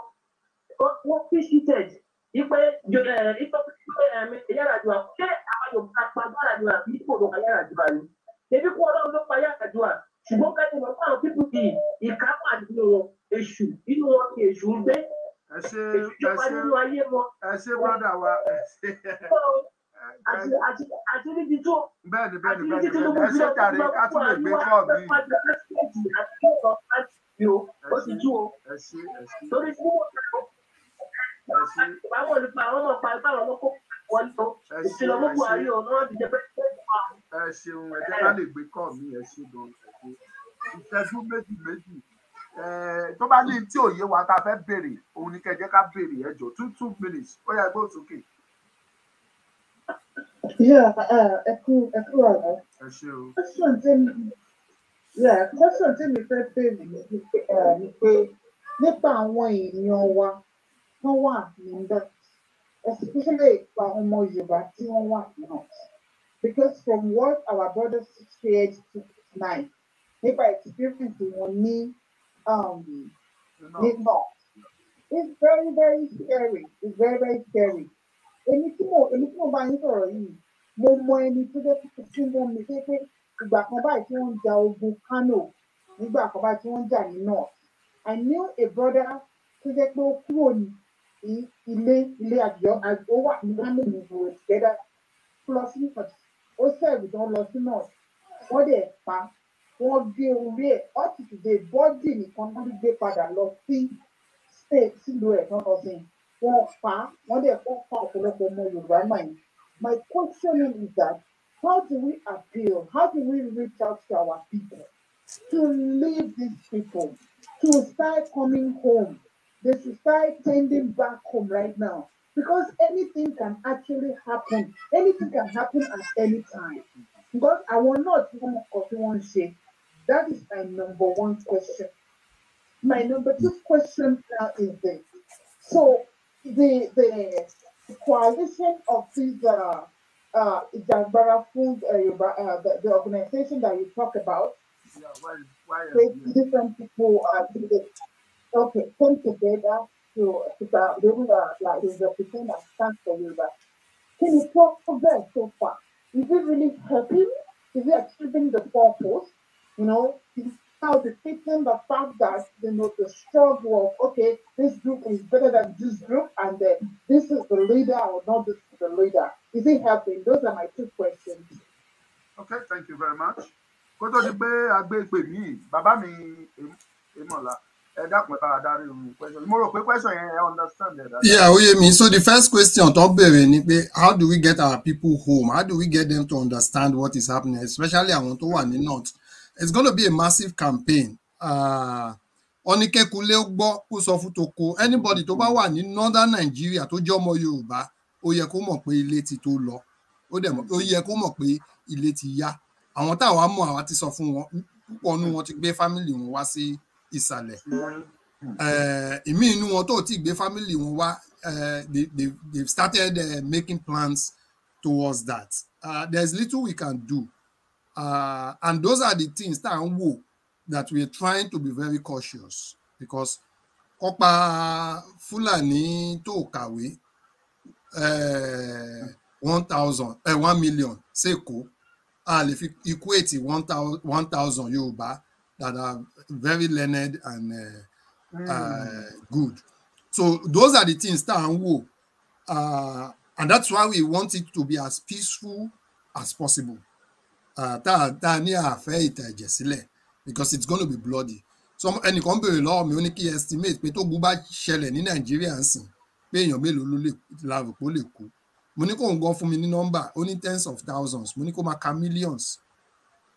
Millions will die. So and that is why we don't want it and we will do everything humanly possible to avoid it.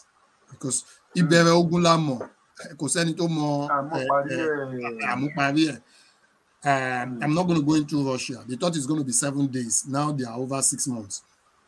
Now, YSDM, is it achieving the purpose? Something big, Benye, you need a very deep and strong foundation.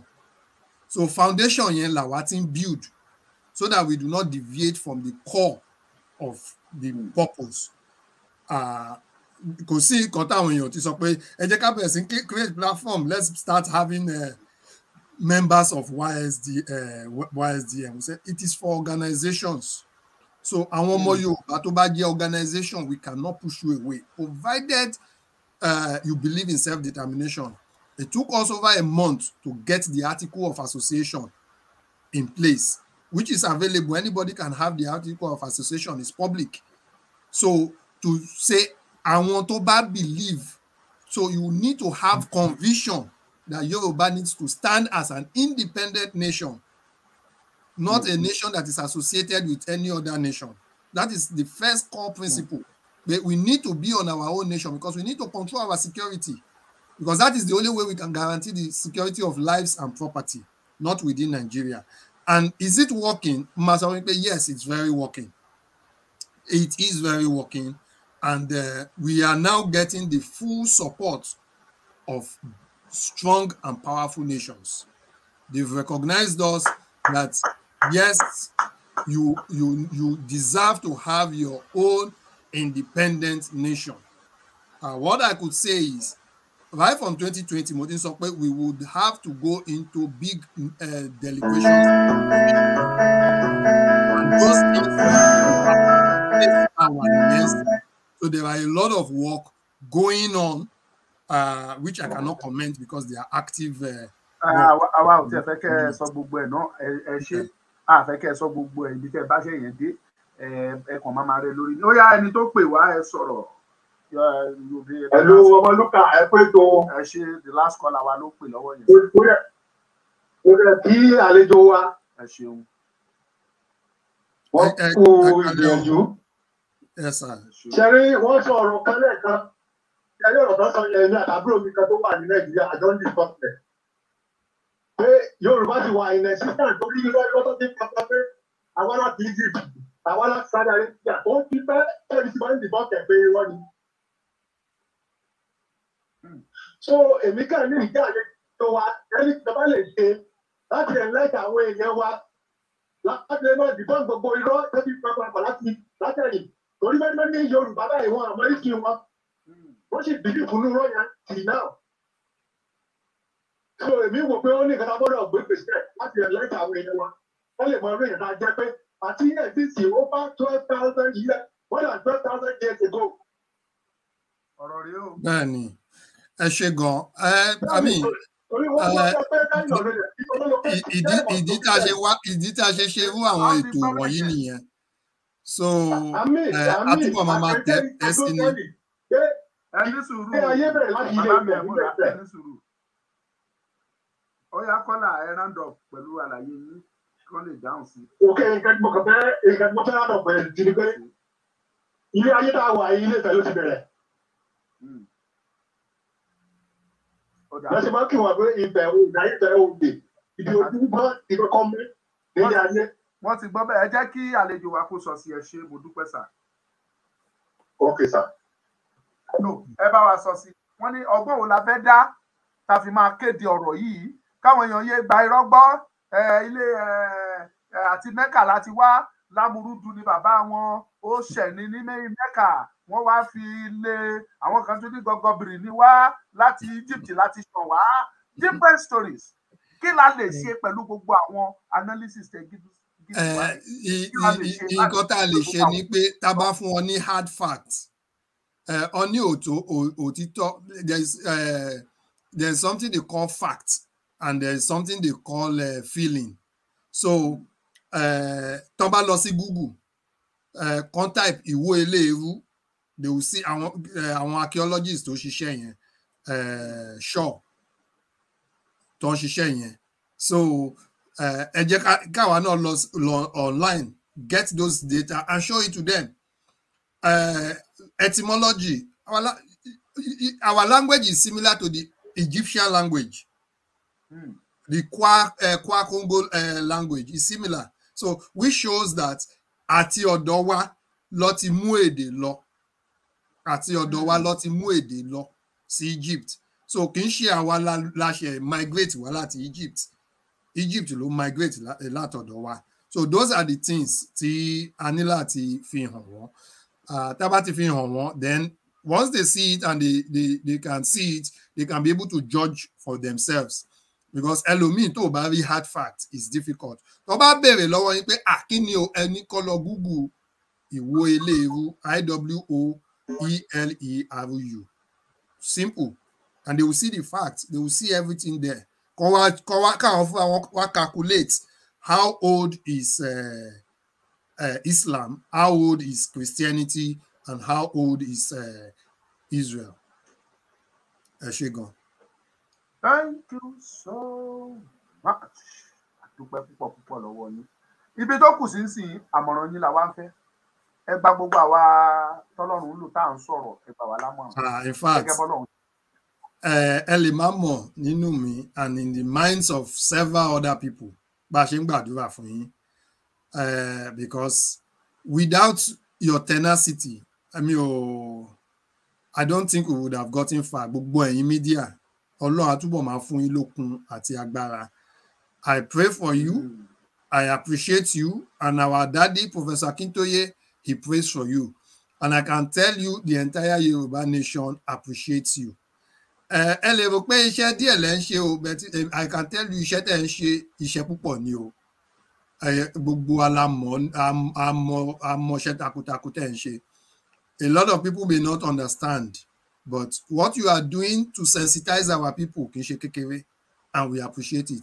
Tá a bá tiẹ̀ pè yín ká sọ pé ẹ ṣé know it from our heart that we say a big thank you and on behalf of the Yoruba people mo dúpẹ́ lọ́wọ́ yín. Àìlòmíì lè sọ pé media ilé bad ilé ṣe kíní àti bad media àti good media gbogbo ẹ̀ la máa kó pọ̀ you are all our own.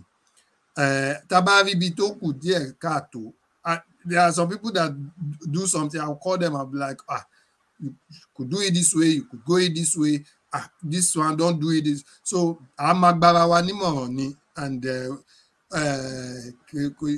ibi tá a dé sí kì í ṣe ibi ìjà. I can never see a Yoruba person and hate him. So Obama support Yoruba nation. Support Yoruba nation. What I always say is, ẹni tó support yẹn sìn kò yé ni. A lè ti torí ẹ̀ ká wá yàn lọ́tà kì í ṣọ̀tá wa. Tó bá yé sìn ó lè wáyé lọ́la. Ẹni tó yé Apostle Paul kò yé tẹ́lẹ̀. Ògọ́rò pé òun jà fún Ọlọ́run ni. Ọlọ́run pé ó jà fún mi o, òun bá mi jà ni. Tó bá fẹ́ jà fún mi ọ̀nà tó máa tọ̀ lélẹ̀.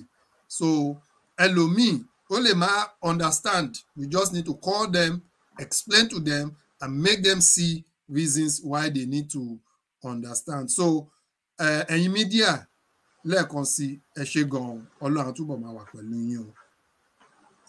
Ẹ ṣé mo dúpẹ́ bàbá mi ní agbára Ọlọ́run tá a bá tún fẹ́ láti gbọ́ àwọn lecture lọ́dọ̀ yín a tún máa gbé yín wá láìpẹ́ láì jìnnà kẹ́dẹ̀ má bá wa múra sílẹ̀ lágbára Ọlọ́run ọ̀sẹ̀ tó ń bọ̀ lọ́hùn ẹ̀yin àti bàbá wa Dr. Aliu ẹjọ́ máa wà lórí ètò papọ̀ lágbára Ọlọ́run a máa jẹ́ kẹ́ tètè mọ̀ á tètè bù yín gbọ́ because tàbá ìmọ̀ dàpọ̀ a fẹ́ kí ìmọ̀ kó dàpọ̀ mọ́ òye we are talking of wisdom and knowledge and understanding Ọlọ́run fi kẹ́ wa ní ìran Yorùbá ni Yorùbá ló ní àwa la ní. We are the highest. Tó bá ń sọ̀rọ̀ pé we are talking of philosophy. Yorùbá ló ní bó ṣe jẹ́ pé àwọn òyìnbó dọ́gbọ́n snatch ẹ̀ mọ́ wa lọ́wọ́. Ìdí dẹ̀ ni wípé we don't have written documents or records tó lè sọ fún tó lè jẹ́ káyé mọ̀ pé àwa la kọ́kọ́ ní àbáwa la ní the highest. Many mo ti ṣiṣẹ́ lórí ẹ̀ ọ̀pọ̀lọpọ̀ àwọn nǹkan tó jẹ́ pé Yorùbá ló ní the highest tó dẹ̀ jẹ́ pé wọn ò jẹ́ ká rí lò wọn ò jẹ́ kó orúkọ wa jáde simply because a ní nǹkan tó ń pè ní àkọsílẹ̀ àwọn òyìnbó ní àwa ò ní. Finally sir, I want to appreciate you mo dúpẹ́ lọ́wọ́ yín lọ́pọ̀lọpọ̀ yìí pé ẹ bá wa lo àkókò yín láti rí i pé a ṣe àṣeyọrí iṣẹ́ yìí. Thank you very much sir, God bless you. Ẹ ṣé gan. Ẹ ṣé gan. Thank you very much. Ẹ jẹ́ kí n máa fi àsìkò yìí dúpẹ́ lọ́wọ́ gbogbo ẹ̀yin ọmọ Yorùbá nílé lóko lẹ́yìn ìdí nìkan tí ẹ ti ń wò wá. Ẹ̀yin tí ẹ ń mẹ́sẹ̀jì wa tẹ́ ń pè wá tẹ́ ń sọ̀rọ̀ pé kí ló ń ṣẹlẹ̀ lórí ọ̀rọ̀ bàbá lẹ́kìtì àlàáfíà ni bàbá lẹ́kìtì wà. Àfi ń dá yín lójú pé lágbára Ọlọ́run ojú máa ti èṣù, ojú máa ti sátánì. Wọ́n ní kí n má sọ pé èṣù, ojú máa ti sátánì. Èṣù ń ṣọ̀rẹ́ mi, omi ò mọ́ rí o, but ojú ó máa ti sátánì lórí ọ̀rọ̀ bàbá lẹ́kìtì, lórí ọ̀rọ̀ wa, lórí ọ̀rọ̀ gbogbo wa pátápátá tọ́ta ń gbógun tì. Ọlọ́run máa gba ògo. Mo dẹ̀ ti sọ ṣáájú, ẹni bá bọ́ Ọlọ́run jà ó máa rí ìjà Ọlọ́run. I am not God, but I am the apple of the eyes of the God. Bó ṣe rí nìyẹn. Ẹyinjú Ọlọ́run ni mí. Tó bá dojú kọ mí, wàá rí ìjà Ọlọ́run. Mo dúpẹ́ lọ́wọ́ gbogbo ẹ̀yin olólùfẹ́ wa pátápátá. Mo fẹ́ rawọ́ ẹ̀bẹ̀ kan sí yín. Mo bẹ̀ yín ní nǹkan kan ní ọ̀sẹ̀ tó kọjá. Ìkan nínú àwọn ọmọ wa sá wálé láti ilẹ̀ Haúsá, láti Maiduguri. Ṣé Maiduguri ló ti wá bí gbòǹgbò láàrin ìmẹ́lẹ̀ ìtàn jẹ́ pé. So wọ́n wálé, a dẹ̀ nílò àti dìde ràn. Ìrí tí mo rí wọn, wọ́n ti ń wo ètò wa kó tó di pé wọ́n wálé. Ìrí tí mo rí wọn tí mo lọ, mo rí pé wọ́n nílò ìrànlọ́wọ́ wa. Ẹ jọ̀wọ́ mo bẹ̀ yín. Bó tiẹ̀ jẹ́ 2010 lágbára yín gbé, ẹjẹ́ àṣàjọ ká fi bá wọn gẹ́ẹ̀tì ibi tí wọ́n máa gbé. Ẹ jọ̀ọ́, ibi tán há sí kì í ṣe ibi tó yẹ kí odindi fámìlì ò dúró sí. Ìyàwó wà ń bẹ, ọmọ àtàwọn kò tọ́. Kó tó di pé ẹni tó fi ààyè gbà wọ́n sí kó tó bẹ̀rẹ̀ sí ní tutọ́ sí wọn, ẹ jẹ́ ká ràn wọ́n lọ́wọ́. Ẹ jọ̀wọ́, ẹnikẹ́ni tá a bá nípá láti ràn lọ́wọ́, òun lẹnì kejì wa. If it is 100,000 la lè raise, ẹ jẹ́ ká raise ẹ̀ fún wọn, ká tiẹ̀ fi kọ́kọ́ get ibi tí wọ́n á gbé. Ẹ̀bẹ̀ mo bẹ̀ yín o. For security reason, mi ò fẹ́ gbé ojú wọn wá sórí afẹ́fẹ́. Ẹ jọ̀ọ́ mo bẹ̀ yín. Tẹ́ bá ṣe, tó bá tó àkókò, tá bá ṣe tán, ẹ̀yin tẹ́ bá náwó sí wa, màá pè yín níṣojú rẹ̀. Tá bá yín sọ̀rọ̀ nìkan, tá dúpẹ́ lọ́wọ́ yín. Ẹ̀bẹ̀ mo bẹ̀ yín o. God will bless you. Thank you.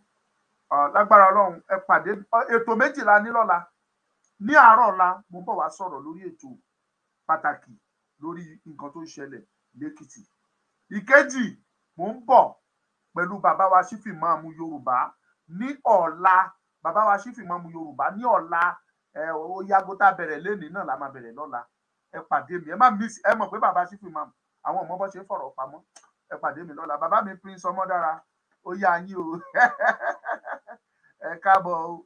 Ẹ kú kó lè dá, ẹ ṣé gan. Mò ń bọ̀ náà. Hello there, my dear friend. There are some things that are just too easy to achieve in life, just like touring several countries without stress. When you travel with Divine Travels and Tours, your foreign trips are as possible as 1, 2, 3, and 4. Okay, here's another one. Just like me, did you know you can watch the 2026 World Cup live? Yes, I told you some things are too easy. If you talk to Divine Travels and Tours now, I mean very quickly, you can begin to book your visas for the USA, Canada, and Mexico 2026 World Cup. As a registered travel agent, member of the USAARC/IATA 1062390 since 2006, Divine Travels and Tours is certified. No hidden charges, no failure story. Bó ti rí gan-an lẹ́gbọ́n yẹn, ìwọ tó bá fẹ́ rìnrìn àjò lọ sókè òkun, Amẹ́ríkà ní Canada ní, tàbí èyíkéyìí nínú àwọn orílẹ̀-èdè ńláńlá tó wà lágbàáyé, tètè kàn sí Divine Travels and Tours lẹ́nìí. Ìrìn àjò tó fini lọ́kàn balẹ̀ tí kì í ṣe talágbèdá. For more information, call the following numbers: +1 713 459 2042, +1 917 227 3077, +234 803 474 1976, +234 703 182 6828. Divine Travels and Tours. Let's travel. Ẹ ṣé, mo dúpẹ́ lẹ́ẹ̀kan sí i. Bó ṣe rí òun lẹ ti gbọ́ yẹn. Ọmọlúkà lórúkọ tèmi jẹ́ o. Lọ́la, Ọlọ́run kó ṣọ́ wa ju ọ̀la lọ. Ẹ̀mí wa ó ń bẹ lọ́wọ́ Ọlọ́run. Ọlọ́run lálàbò wa. Ojúkójú tó bá wò yín, ojú yẹn máa fọ́ dànù ni.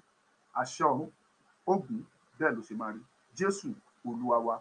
Àmín, àmín, àmín ní orúkọ Jésù. Yorùbá Nation now.